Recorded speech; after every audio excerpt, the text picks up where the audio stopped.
বন্ধুরা নমস্কার, অনেক দিন পর আপনাদের এই চ্যানেলে আসলাম। তো আজকে একটা শর্টকাটে অড়হর ডাল। অড়হর ডাল অনেকেই খুব তাড়াতাড়ি করেন, বাট এর থেকে তাড়াতাড়ি বোধহয় আর হয় না। তো আপনারা যারা নতুন আমার চ্যানেলটি দেখছেন কাইন্ডলি সাবস্ক্রাইব করে নেবেন। তো কী কী লাগছে, এটা 4 থেকে 5 জনের জন্যে। এই অড়হর ডাল ভালো করে ধুয়ে বেছে নিয়েছি, আর সাথে হাফখানা বড় টমেটো এরমভাবে কেটে রেখেছি। এই ডালের মধ্যে এভাবেই রেখে দিয়েছি, এটা আমার ভাজাভুজি করার দরকার নেই, তার জন্য টমেটোটাকে এইভাবেই রেখে দিয়েছি। আর ফোড়নের জন্যে একটু জিরে, তেজপাতা আর একটা শুকনো লঙ্কাকে 3 ভাগে ভাগ করে নিয়েছি। আচ্ছা, প্রেশার কুকারে নিয়ে নিলাম। তো প্রেশার কুকারটাকে ভালো করে আমরা একটুখানি গরম করে নিই। তো এর মধ্যে একটু তেল দিয়ে দেবো, খুব অল্প তেলেই এটা রান্না হবে, খুব বেশি তেল লাগবে না। তার কারণ হচ্ছে যে একবারে ফোড়ন দিয়ে করলে ডালে যে ছিটে আসার প্রবণতা সেটাও কমে যায়। অল্প একটু ছিটবে, কেন প্রেশার কুকারটা খুব ছোটো যেহেতু। তো এতে সময়ও বাঁচবে, আপনার এলপিজি খরচাও কমবে, আর ওয়ান গোতে হয়ে যাচ্ছে, মানে আপনার বেশি বাসনও ইউজ করতে হবে না, রান্নাঘরে টাইমও কম লাগবে। তো কুকার গরম হয়ে গেছে, একটু তেল দিয়ে দিই। দেখুন বন্ধুরা, তেল দিয়ে দিয়েছি, খুব অল্প তেল। এই তেলটা গরম হয়ে গেলে ফোড়নটা দিয়ে দেবো।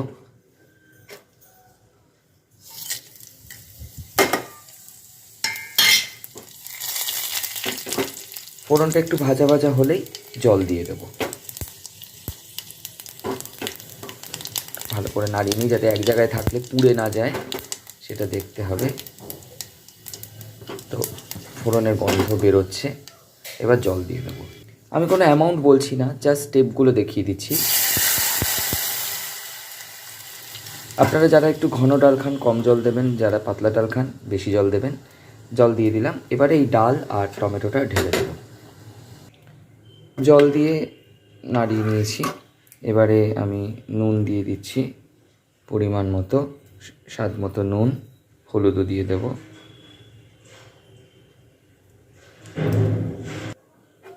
নুন হলুদ দিয়ে নিয়েছি। চিনিটা অপশনাল, আমরা একটু হালকা চিনি খাই, তো চিনিটা অপশনাল, আপনারা না চাইলে নাও দিতে পারেন, বাট আমরা একটু চিনি দিই, তো একটু চিনিও দিয়ে নেব।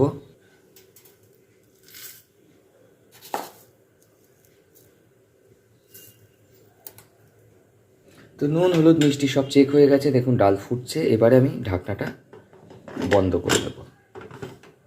আচ্ছা, এইবারে আপনাদের একটা কথা বলার, সেটা হচ্ছে যে যেহেতু দেখুন এটা খুব ছোটো প্রেশার কুকার, আমি নর্মালি এত ছোটো কুকারে ডাল করি না, কারণ ডালের সবসময় টেন্ডেন্সি থাকে হুইসেলের সময় বেরিয়ে আসার, আজকেও হতে পারে।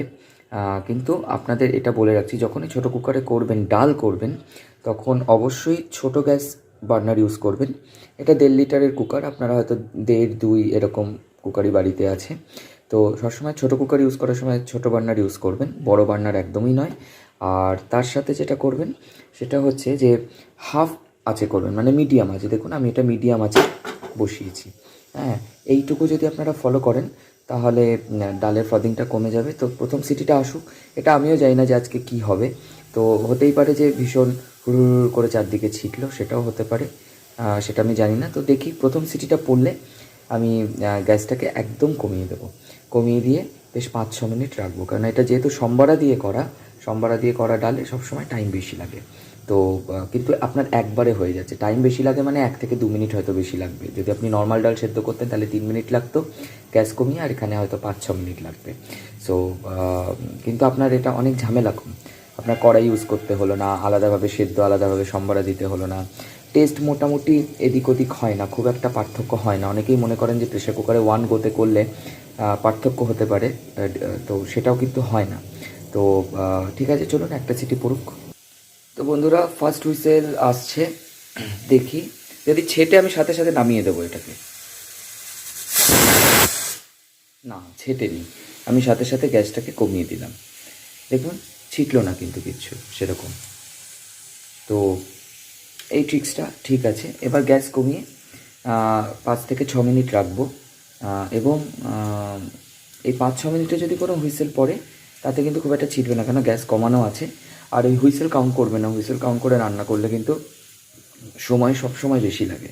একটা সিটি পড়বে, গ্যাস কমিয়ে দিয়ে টাইম কাউন্ট করুন। এটা যে কোনো প্রেশার কুকারে, সে নামি দামি যাই হোক না কেন, প্রেশার কুকারে যে ইনফরমেশন বুকলেটটা থাকে সেখানে কিন্তু এটা বড় বড় করে লিখে দেওয়া আছে। হ্যাঁ, তো গ্যাস কমিয়ে সবসময় রান্না করবেন একটা সিটি পড়ে গেলে। তো 5-6 মিনিট পর আসছি।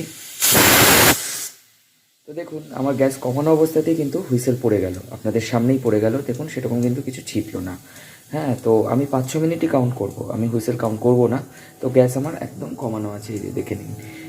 তো চলুন আমরা 5-6 মিনিট পর আসি। সো দেখুন 5 মিনিট হয়ে গেছে, কুকার কিন্তু এরকম শোষো করছে, মাঝে মধ্যে হুইসেল দিচ্ছে। তো এবার আমি গ্যাসটা বাড়িয়ে দেবো।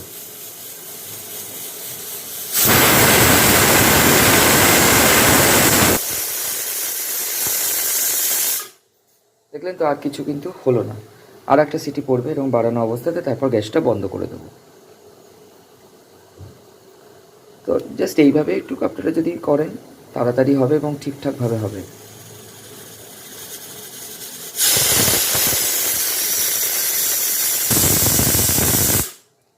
চলুন হয়ে গেছে, গ্যাসটাকে এবারে আমরা বন্ধ করে দিই। ফুল প্রেশারটা রাখবো, 10-12 মিনিট লাগবে, তারপরে আমরা খুলে দেবো। তো চলুন গ্যাস বন্ধ। এবার 10-12 মিনিট পরে আসছি, দেখাচ্ছি কী রকম হলো। আচ্ছা, টাইম ওভার। তো এইটুকু প্রেশার আছে, আমি রিলিজ করে দিলাম। এবারে খুলে দিই। দেখুন ফুটছে এবং হয়েও গেছে। দেখুন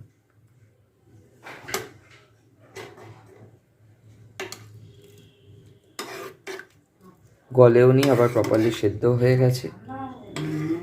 এর মধ্যে একটু ঘি মিশিয়ে দেবেন, ঘি মিশিয়ে দিলে এটা আরও টেস্টি হবে। তো আমি একবার চেক করে নিই। এই ঘিটা আমরা মিশিয়ে দিচ্ছি। ঘি দিয়ে কিন্তু ফোটানো যাবে না, এমনি নুন হলুদ সব ঠিক আছে। তাহলে বন্ধুরা দেখলেন যে কতটা ইজিলি ওয়ান গোতে আপনার ডালটা হয়ে গেল। আপনারা অবশ্যই এইভাবে ফলো করুন এবং সময় বাঁচান, এলপিজি বাঁচান এবং টেস্টি রান্না করুন। আর বাকি সময়টা অন্য কাজে ব্যবহার করুন, রান্নাঘরে বেশিক্ষণ ইউজ না করে তাড়াতাড়ি করে ভালো রান্না করে বাকি সময়টা অন্য কাজে ইউজ করুন। তো আজকের জন্য এইটুকুই। নেক্সট কোনো একটি ভিডিও নিয়ে আবার হাজির হব পরবর্তীকালে। তো যারা চ্যানেলটিকে নতুন দেখছেন, সাবস্ক্রাইব করেনি, তারা সাবস্ক্রাইব করে নেবেন। ধন্যবাদ।